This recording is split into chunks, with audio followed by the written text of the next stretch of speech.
To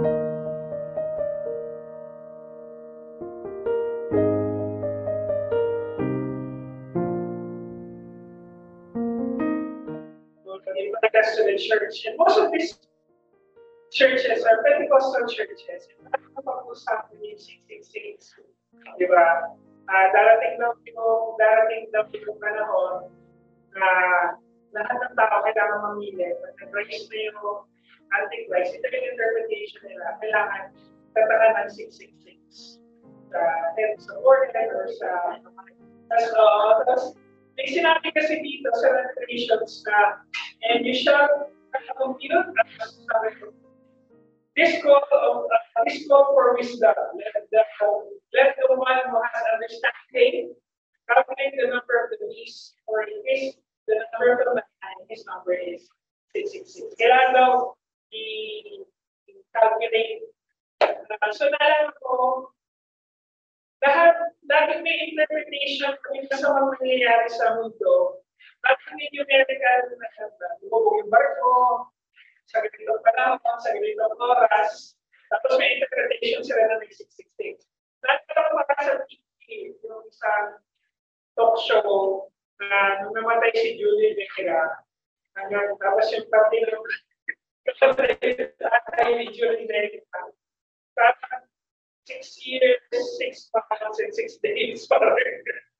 So, you have to understand, the book of Revelation, kasi wala pang autograph panahon na yun, 2,000 years ago. So, tendency naman ang siya yung mga panahon i-rewrite yung sinulat, yung parating ng mga apostles, i-rewrite yung ipakapit ito sa iba't ibang churches. Now, of course, yung limitation ng papel, limitation ng tinta, limitation ng sumusulat, at rewrite, may mga tendency na nisulat ito ng portion by portion.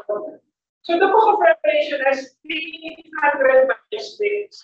At kung kinumpir na 300 manuscripts na yun, ito yung kinakabasan na yun.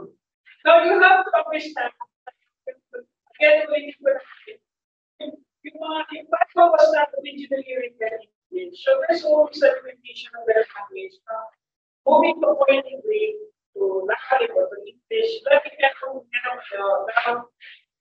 as to the understanding, yes, kung ano yung naririto, ito yung nandun sa 300 manuscripts. So hindi natin ito kakaya, ito talaga yung sulat. Now, as to the references, nagpagamit ko ng symbols na to, meron mga parte ng Revelation na meron different relation sa Old Testament. Meron revelation, present situation nila. Panahon nila John, it was during the Roman Empire. Hanggang yung panahon na sila i-execute ng Roman Empire. So may meron din mga writing, symbolic writing, sa symbolic sa kanilang current situation 2,000 years ago. So, kung paano siya tinutugma, medyo mahaba pag-aaral. Now, ano than it na, hirap kasi maghanap ng references para bigyan ng understanding yung mga symbols na to. Now, if you would go to the background of Revelation chapter 13, yung chapter 13 is the most complex and the most symbolic passage in the book of Revelation. Mahirap yung direct references. Okay? Pagdating ng 14, 15, 16, symbolic pa rin siya, pero meron references into the Old Testament. So, merong understanding na baka yung ginagawa dyan for the chapter 13 ng kanya ito, reference ito ng kanya personal experience in the Roman Empire. Nagsinulat na yung book of Revelation. It has been interpreted in many ways, theologically and philosophically. Maraming interpretation. Now, the passage introduces 2 weeks. Okay? And significant, ito yung significant part of the apocalyptic vision given to John and actual Patmos. Now, ano yung dalawang weeks na yun? Basically, a situation experienced by the writer na mayroong future consequence. Kung ano yung naranasan nila kung wala na yun, kung paano nire-reveal ni God na Jesus Christ yung mga nangyayari, kung nangyayari, it has direct correlation sa current situation ng time na yun. The two beasts mentioned reason differences again in the Old Testament, but might have been used to represent the current situation in the time na yun. So, this revelation technique is always often associated. The two beasts are always associated with government and religion. Pansin po ninyo, for so many years, na nag-a-attempt ang tao na gumawa ng isang gobyerno na pagtas, patas, peace and order, laging issue yung separation of church and state. Simula na ng panahon na civilize sa mga tao na mag-create ng kanilang mga gobyerno. Diba? Laging meron even ito, di ba sa panahon ng Kastila, yun yung pinagalaman nila sa Gospel Passion na yung church lagi may kinalaman sa gobyerno, yung gobyerno lagi may kinalaman. And there was always, now, hindi po hinihingi ng buong revelation na separate yun. Okay?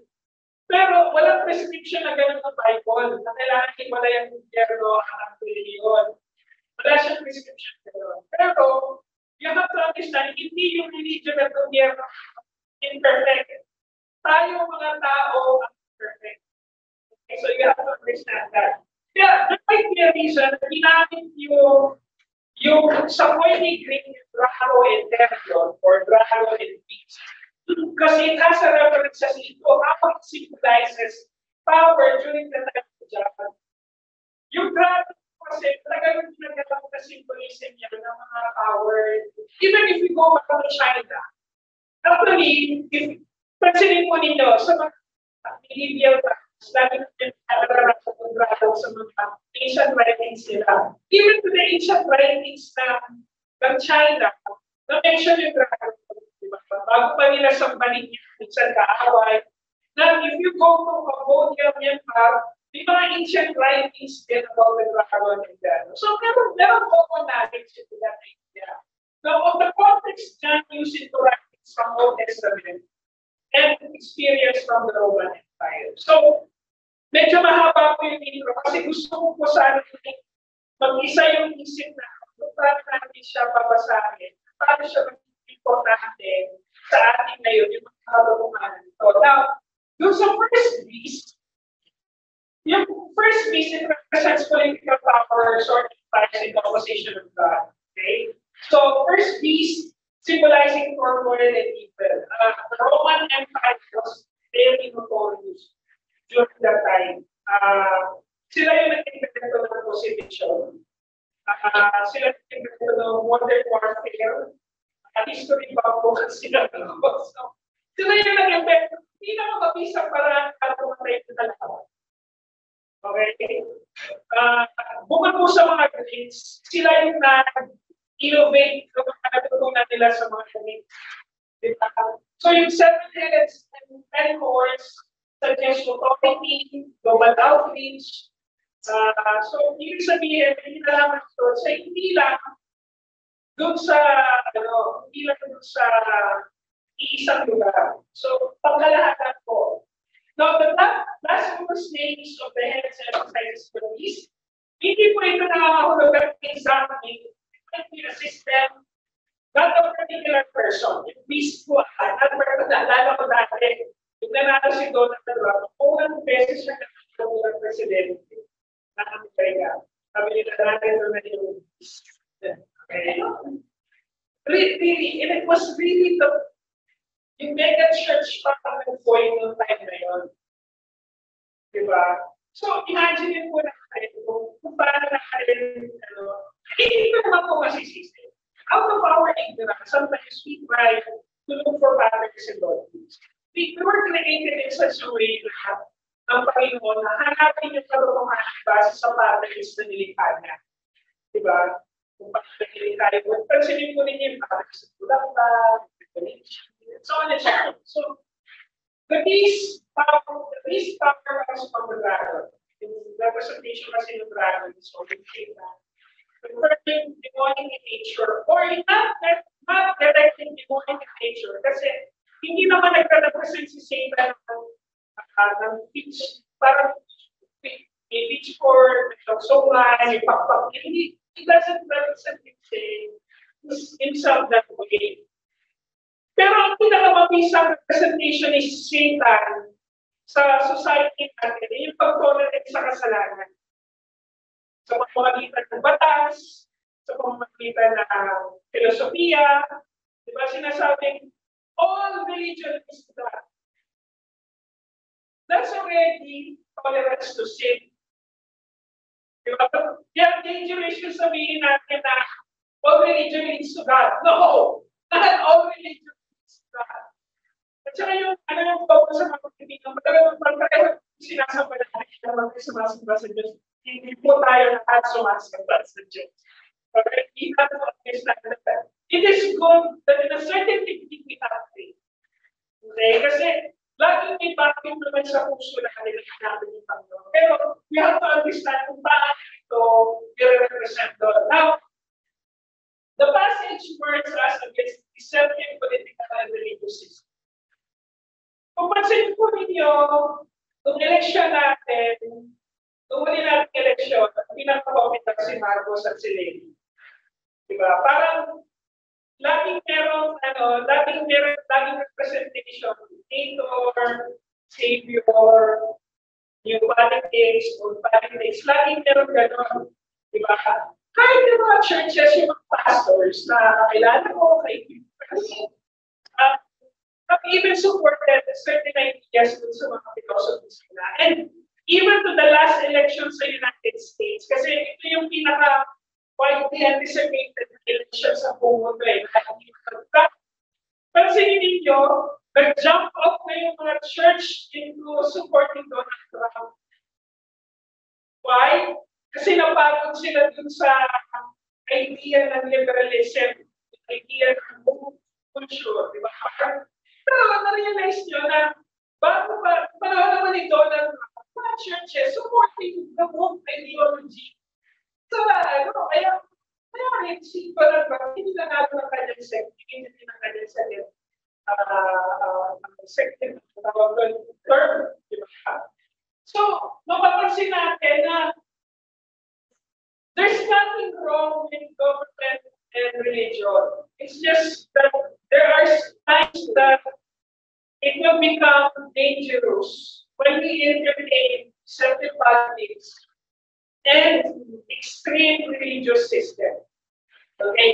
So yun yung nire-represent firstly. So, anong hinihimo sa tanong ni John sa mga Christians? Sabi nito, the people are called to persevere amidst persecution and false promises of power. So, pagdating pala sa politics, tayo mga Kristyano, yung muna ang dapat tumitigil doon sa katotohanan. Tayo yung dapat muna. So, ibig sabihin, hindi naman nakakapulog ang kailangan ng labanan. Lalabanan natin kung ano yun. Okay? That would be another topic. Now, the second piece symbolizes, according to the writings, false religion. Religious system or leader often called the false prophets. At hindi na bago sa atin. Kahit sa matuto na tayo buloy, matuto na tayo sa mga manalo, matuto na tayo kay Candela, matuto na tayo sa mga false religious teachings. Even to other religion sa Pilipinas. And hindi ko naman po ipagkakakalala. There are times that I'm really certain, even to the Muslims, even to the Jews, really critical on certain religions. Kasi naniniwala po ako na the religious system that we have not allowed for us because tinawag tayo ng bahagi ng kalimutan to form the church. And to that idea, kailangan gumawa tayo ng mga sistema na komportable sa paniniwala natin. Diba? Kaya nagkaroon ng ibang denominations, nagkaroon ng ibang religion. Kasi yung background ng tao, natinapin yung Diyos. Na kung saan siya komportable. But the church were never meant for comfort. The church is meant for peace. hanapin natin yung kapayapaan kasama natin lahat ng ininiwala. So now, you have to understand that appearing like a gentle lamb, the second is revealing an deceptive nature. Now, there are many ideas na kinalikuran natin sa politika, sa paniniwala, sa pananampalataya, tapos later po i-entertain natin. It's been a cycle in religion like that, di ba? Naalala ko during the 1980s sa Pilipinas, malawak ang Pentecostal movement. Malawak ang Pentecostal movement. Up to the early 90s, there's nothing wrong with the Pentecostal movement per se. Okay? Pero pagdating ng 90s, medyo pumasok na ulit yung cycle ng prosperity gospel. After the 1960s and 70s, na meron din gano'ng demand kasi ito naman yung movement ng evangelism or the great movement of missions. So medyo nawala yung bumalik ulit, di ba? Tulad halimbawa, nalala mo yung G12. So medyo dumating yung idea ng G12. Ito po ang isang samahan. Naniniwala. And again, I have nothing against discipleship. Pero kung magpapasok ka ng idea sa discipleship, kasi nung pinasa ko yung G12, okay naman yung sistema. Ensure na bawat tao meron yung disciple. Pero nag-inject sila, kailangan para maging spiritual ka, kailangan meron kang ginagawang ganito. Ito yung batayan ng iyong spiritual growth, which is, wait, sadali, wala sa Bible yun. Okay? Tapos nadagdagan ng idea na kailangan pag may spiritual growth, may material growth din. So dali, wala yung gusto original idea ng G12. So you understand how umiikot yung a gentle lamb. So yung mga philosophies and ideas na yan appears back and forth like a gentle lamb. Diba? A wolf in sheep clothing. Now, papasok na rin dyan yung pagod sa famous part of the beast represent force, allegiance to the beast system. Yung church o yung religion, mai-intertwine sa mga philosophical movements. Naalala ko, ito po, naalala ko na ito mga Christians, na sinasabi nila, ito po pa. Meron mga churches sa Pilipinas na para mag-fully Christian tayo, kailangan mag-communist tayo. Okay? Kailangan maging hindi pa walang bibiro, meron po mga churches na ganyan sa Pilipinas. Okay? Really. Kailangan daw mag-subscribe tayo sa isang economic system na pantay ang lahat. Diba? So, kailangan, darating daw sa panahon. And nakita na yun ng Diyos. Nagagawin ng tao yun. Na mag-i-entertain yung pananampalataya. Mag-i-entertain ng religion. Kasi sa pananampalataya natin, hindi naman tayo tinawag na mag-create ng religion. We were called to create, to form the body of Christ, the church, but not religion. Okay? You have to understand that. So yung religion, after the faith entertained religion, and religion entertained what? Economic system. Now, sa lahat ng references, yung 666 probably referred to Nero. There was historical manuscripts na yung Roman Empire have used a particular number, a particular system of number to identify a power. So meron mga ganun. Meron mga ganun sistema. Yung mga, kung sa England, meron silang mga tawag na yung mga royal, meron silang anagram. Yung kanilang mga initials, ginagawang anagram, symbol. At meron din silang heraldic symbols, yung mga shield na meron mga symbol. The Roman Empire was known for using numbers. And yung 666 was actually used to represent imperfection in opposite to 777, which is 100%. perfection.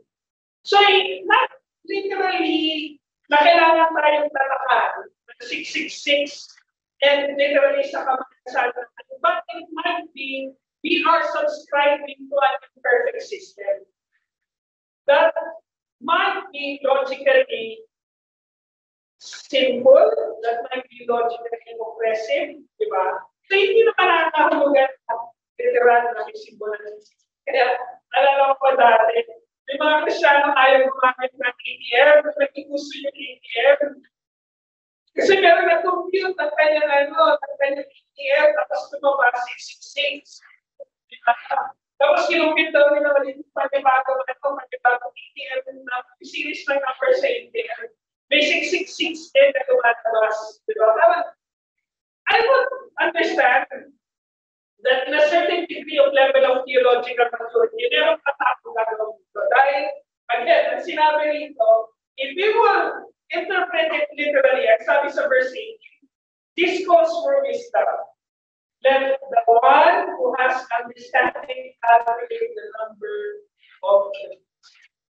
Pero kung babasahin po natin sa point 8, ang hinihikayan mo ang mga mahal ng pagdadala dito, to be vigilant. Na vigilant, to calculate, to compute. Hindi naman ang sinasabi ko, understand na baka nagpapasahin natin ka sa isang filosofiya, sa isang idea, sa isang sistema na taliwas sa salita ng Diyos, or, in a simple word, imperfect. Kasi ang opposite ni God, ang opposite ng kanyang perfection is imperfection. Diba? Ganun lang naman, yung play of word. Kaya ang sinasabi nito, this passage warns us against false ideologies and systems that seeks to control and deceive, urging believers to remain vigilant and faithful amid pressure. Now, ano po natin ito? Bakit kailangan natin maging mapanuti sa mga bagay na nakikita na narinig?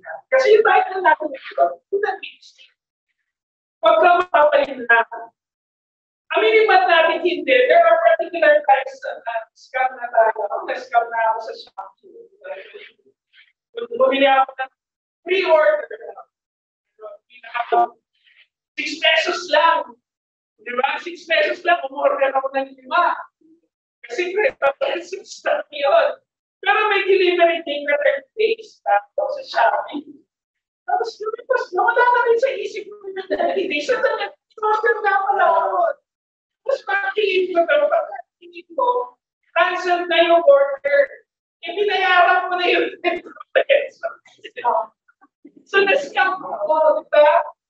So, mapansin ko ninyo na tayo mga Kristiyano, tinawag tayo maging mapagmasyad sa mga bagay na kita naririnig na. Ano yung unang katotohanan na makikita mo natin? Kailangan mapansin lang kung kapamilihan ng mga sistema at kapaniwala na hindi alam. Ang tawag ko rin ito sa mga secularism. Okay? There's nothing wrong to create an equal society. Pero kung mag-i-impose ka ng batas, ng justisya na hindi kumikilala sa Diyos, that will be a very hollow system. And sometimes even. Example na lang, yung idea ng pagpatay. Diba? Sinasabi sa Bible, sabi ba sa Bible, do not kill? Sabi sa Bible, do not murder. Okay? Magkaiba po yung language na ginagawa sa kill at sa murder sa Bible. Understand that. Yung issue ng pagpatay, bakit masamang pumatay? Masamang pumatay? Sinabi ba ng Bible that killing is really evil or sin? O sige, sabihin na natin all of us masamang pumatay. Pero ano magiging basihan natin yung idea na yun kung hindi natin ikalanin kailangan pagpatay?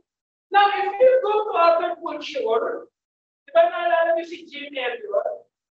Sa mga tribo, sa tribo na patay ka sa missionary si Jim Elliot sa mga kasama niya, justifiable yung pagpatay.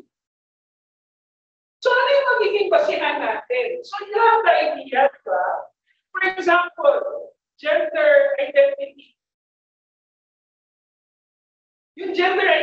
common ako sa mga school. Meron batas ngayon na hindi na ng mga Christian school. Yung gender identity daw, para tulungan yung bata na nahikaya sila doon sa idea na kailangan nila kung sila ay inaabsuhan. Well and good. Diba? Parang maganda naman yung motibo. Pero, tinanggal mo yung idea ni God sa idea ng gender identity.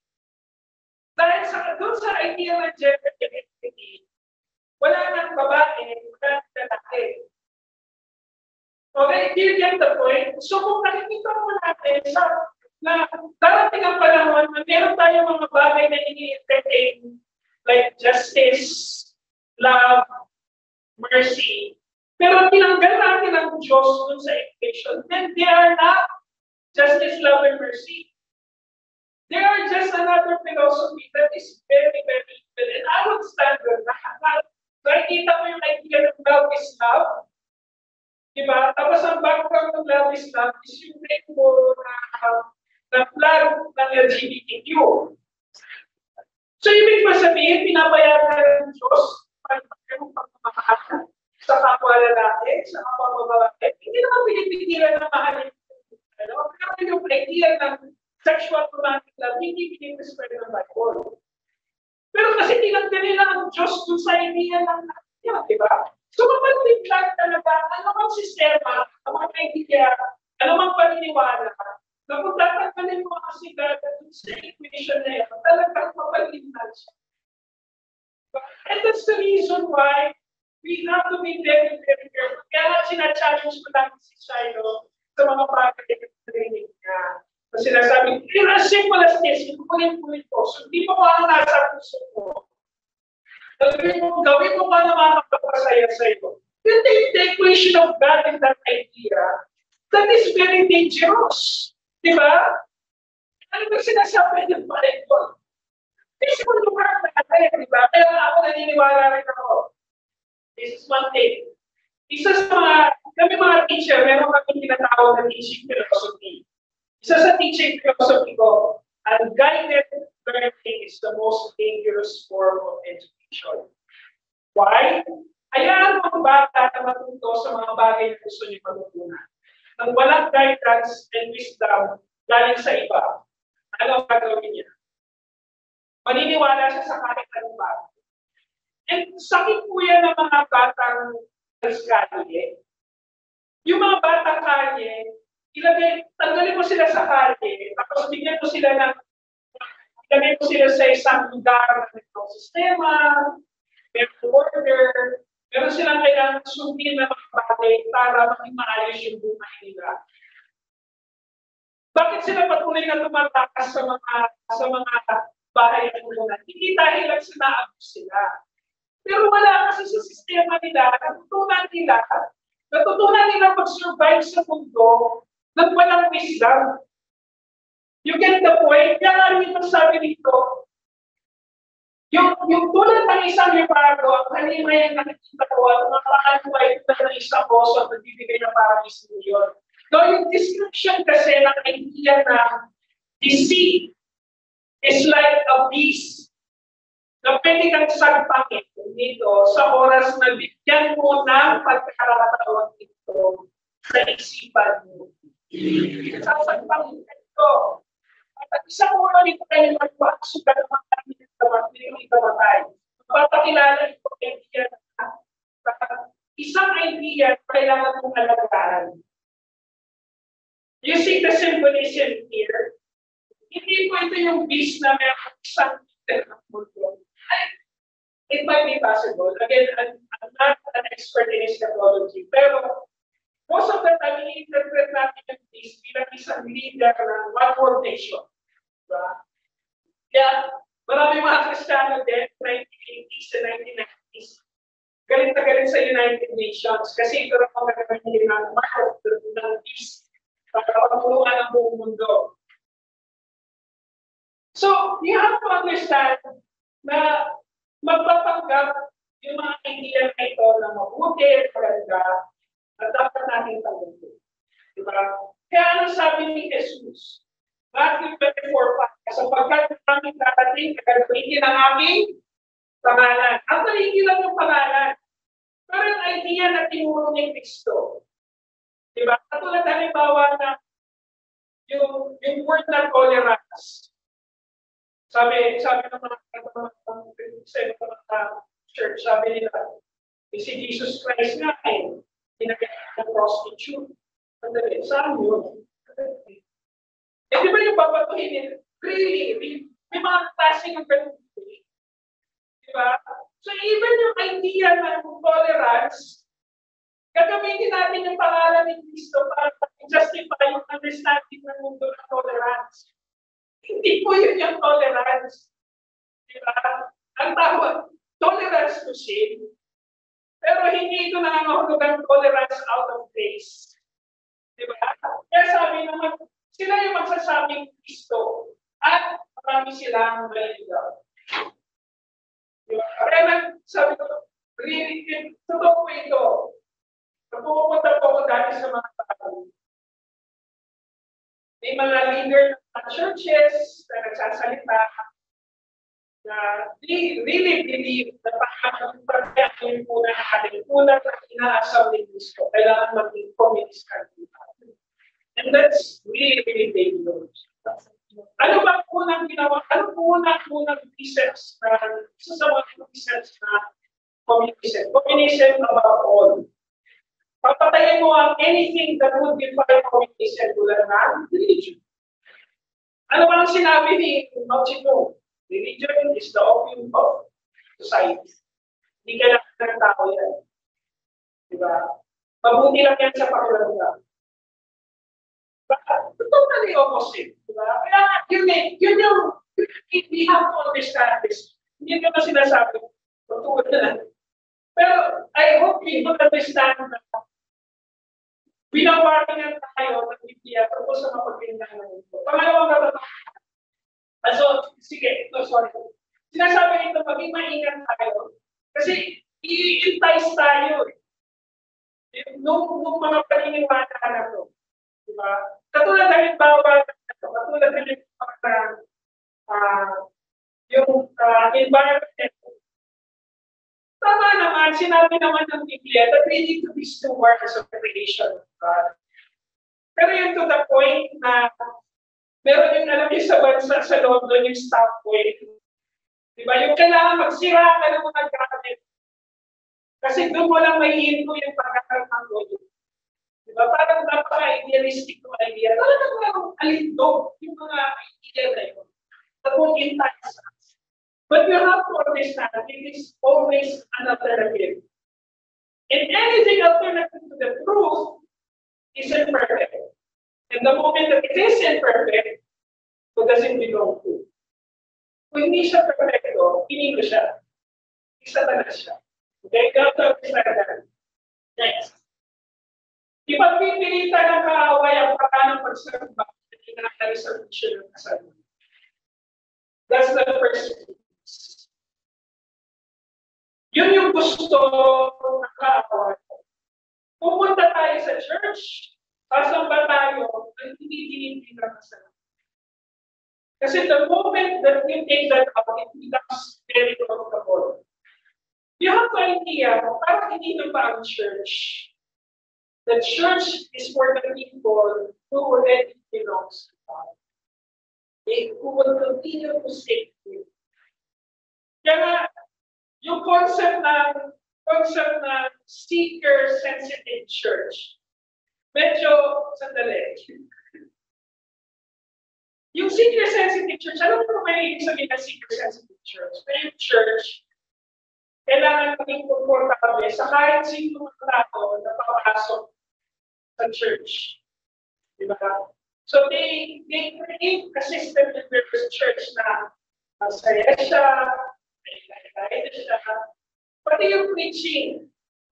And most of the time, the preaching doesn't really deal with sin.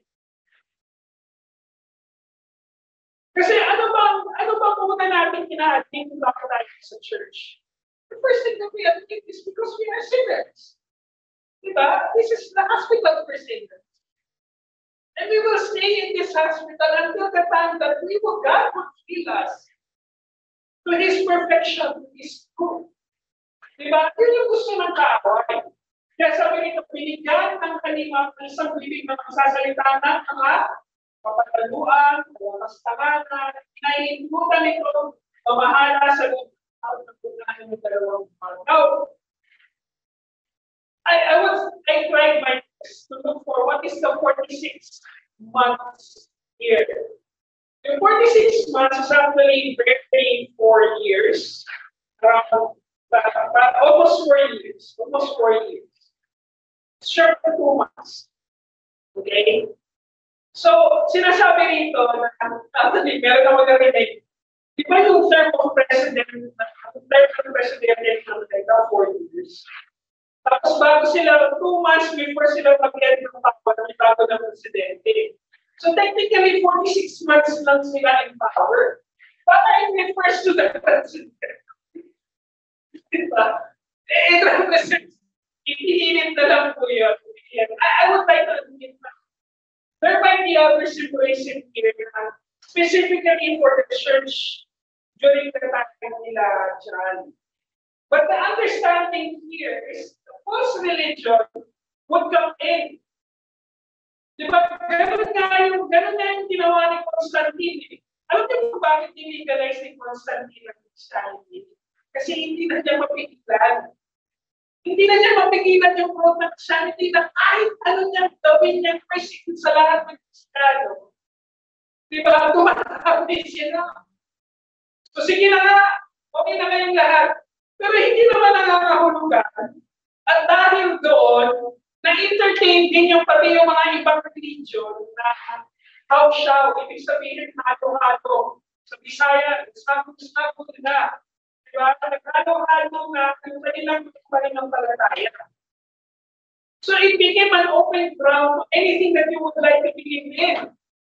Eh mabuti pa nga ng panahon ni Constantine bago pa na-legalize yung presidency sa Roman Empire. Diba? Doon ka naman ibaga sa mga Roman gods at sa emperor. Kung ayaw mo magtago ka, kapag Kristiyano ka. Diba?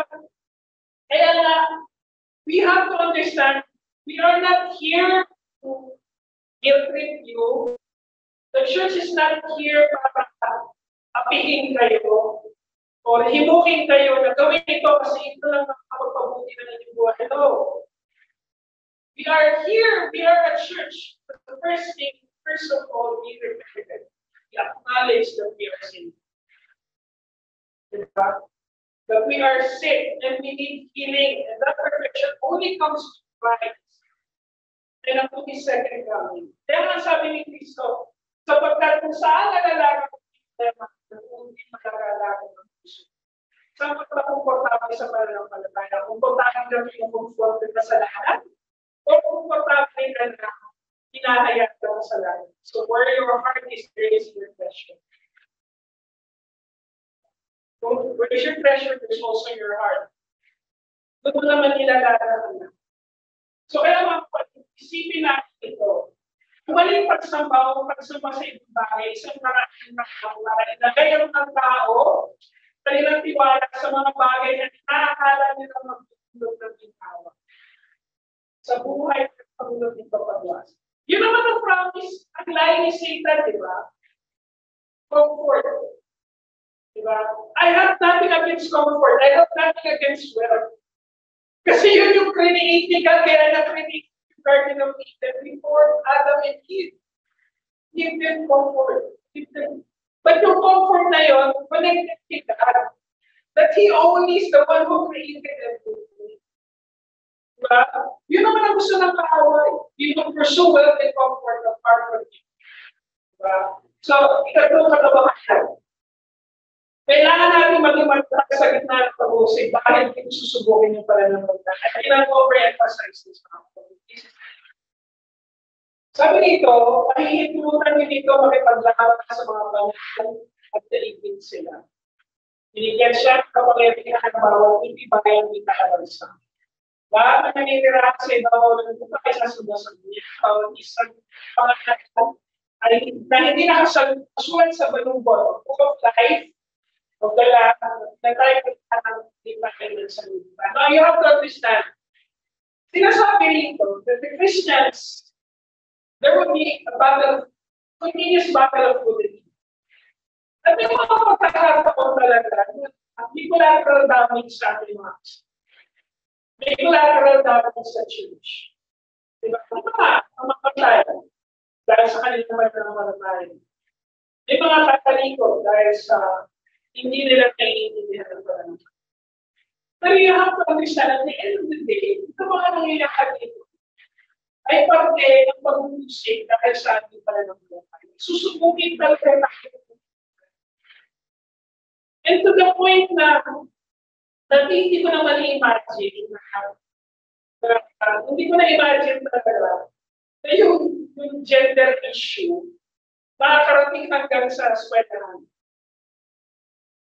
Diba? Kasi may mga mag-anak akong tungkol eh. May mga mag-anak akong wala. Di ba ako natin sa church namin before, bago pa ako nagpapasok yun. It's a neck-win an issue na ano yung pinili mo. Hindi na lang ako nagkakaagay ako sa lifestyle mo. Pero ngayon, ipinipilit na, yung dapat natin panipalaan. Ipinipilit na sa mga anak natin, ito na yung norms, ito na yung trend. So, bilang magulang, o bilang nakakatanda na sa church, anong gagawin natin? Diba?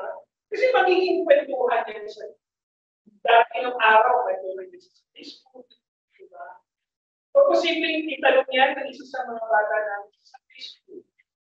So, kailangan natin, sabi rito, mamumuhian kayo ng lahat sa aking pangalan. Hindi na bago. Sinabi na ni Cristo. Diba?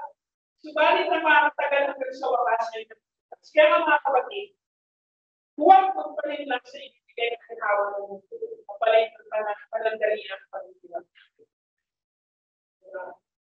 Huwag natin hayaan na may alternative doon sa gusto ng Panginoon sa buhay natin. Daan-daan natin mga tapat. Faithful believers, ay pagtagumpay hanggang sa wali. Why?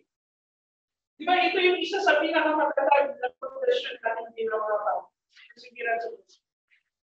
Kasi nasulat na yung pangalan mo sa Biblia. But the thing is, yes, may mga pagkakataon bibigay tayo sa ginagawa na ibigay. Yung mga pagkakataon na ibigay tayo dun sa hindi na ang lugar na ito yung tama. Hindi na lang ang lugar hinayaan natin sa buhay natin. Okay. And lastly, sabi rito, kailangan na patuloy na ipaalala sa isa't isa maging tamatapat sa pagsamba sa Pilipinas. Bear with me. At pagkatapos, isa pang halimbawa makikita kung makamula sa lupa. Second, yung dalawang sungay, dalawang kordero, ngunit wala ang kordero. Ngunit magsasalita ito na parang bago. Ginagapit ito ang lahat ng kapangyarihan ng imaw. Ano ba yung kapangyarihan ng imaw? To steal, to destroy. Diba? Gagamitin niya ang lahat ng ito. Una sa kanya, pinagsama niya ang lupa, ng imaw. So, ano yung representation ng malubhang sugat? Yung idea ng mundo, magpapakilala siya sa pinakailangan natin talaga. Victim mentality. Yun. Okay? So, ay gawa ka naman mga kawalan natin sa GDP. Kailangan natin sila tulungan. Kailangan natin sila pagkagol. Diba? Kami magbukas silang sugat. Kailangan natin nalilaan. Yun yung pinaka-enticement.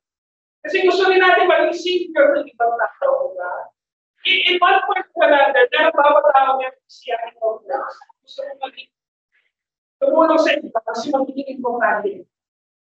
Diba? Pero, you have to understand na ang lahat ng ito, mamamangha tayo dun sa gagawin nila. Mamamangha tayo dun sa, like for example, again sa church. Meron kasi isang Kristiyano nagsabi sa akin, bakit tayo mga Kristiyano hindi tayo matulad ng mga Muslim, very organized? Yes, 9/11, very organized. Diba? October 7, very organized. Diba? So sabi ko, yun yung danger ng isang organized na church. Diba?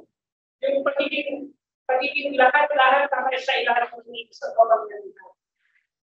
And we have seen that. Kaya nga tayo mga Baptist, mga Protestant tayo. Tayo mga original protesters ng Catholic Church. Kasi hindi tayo nag-agree sa sistema na yun. Pero, historically, sinasabi nito, nalilanlangin tayo sa isang pagsamba na hindi na diba? Kaya ang sabi nito, subalit pagsikapan ninyo muna ninyo tagpuan ang kaharian ng Diyos at ang kanyang tutira ng lahat ng mga ito ay darating sa inyo. Ano ba hahanapin natin sa Diyos? Sabi niya, ang kanyang kaharian, seek ye first the kingdom of God. And this, take note, hindi lang yung kaharian Diyos ang kailangan natin. Hindi lang yung benefits, pati yung responsibility. Hinahanap natin ang righteousness ng Panginoon kasi doon tayo mapupuntahan. Yun ang ayaw ni Satan. Yung pagsamba ng walang responsibility. Feel good worship. Yun ang gusto ng Satan. Diba? We like the kingdom, the idea of the kingdom. But most of the time, we hate the idea of righteousness. Why? Kasi ito yung pumipigil sa mga bagay na gusto natin gawin. Pero ano sinabi ni Jesus Christ? Seek ye first my kingdom and my righteousness. Diba? But yun yung sabi ng Diyos. My kingdom and my righteousness. Seek it. Diba? Kasi ito yung katotohanan dito natin. Ang tunay na pagsamba. At pagiging dapat sa kanyang katotohanan na mag-iisang kakawalan ng Panginoon. Kung makapanilig ka. Diba? You can defend your faith apart from the church. Diba? Parang meron ako na alam mga Kristiyano na ang dapat nilang i-defensahan ng pagiging Kristiyano. Pero talagang yung sila ng church. Ang denomination daw ay yung church. Okay. Sige. Naniniwala ako sa iyo. I don't want to judge you. Pero yung idea kasi ng pagsamba, hindi lang siya dapat komportable sa atin. Dapat deals to the innermost being of us. Diba? Yung truth nga is a double-edged sword. Diba? Humahati yung sa physical and spiritual. Yun yung dapat na experience natin sa pagsamba. Ipaalala natin sa isa't isa na pagkatugutan sa ating pananampalataya at nakasalatay ka ng mga panginoon. We need to be accountable to our faith, to our growth, to our maturity. Okay? So, brothers and sisters, my apologies na medyo makakabala ng symbolism na ito. Okay, this is the wide most widely interpreted. But let me close with this. May mga bagay sa buhay na tinagdagan ng bahagi na ito. At ito ay table, madali natin pag-ibig. At sa sitwasyon ng buhay natin, you have to understand na nais ng kaaway, nais ng mundo, na gawin natin komportable, paraan yung magsamba natin. Kasi parang hindi natin. Diba? Eh, huwag tayo titigil na alam yung katotohanan ko sa Diyos. Ano yung pakasakit? Pero nga, again, philosophy na nakasawa, when it comes to obedience, comfort is not. Hindi na pa kami susunod. And most of the time, the most peaceful and joyful way to obey the Lord is the most hurtful, the most treacherous, the most challenging part about So, hindi tayo dapat. Kasi kung hihinto tayo, no, hanapin yung kalukuhan ng Diyos. Nalilig lang tayo.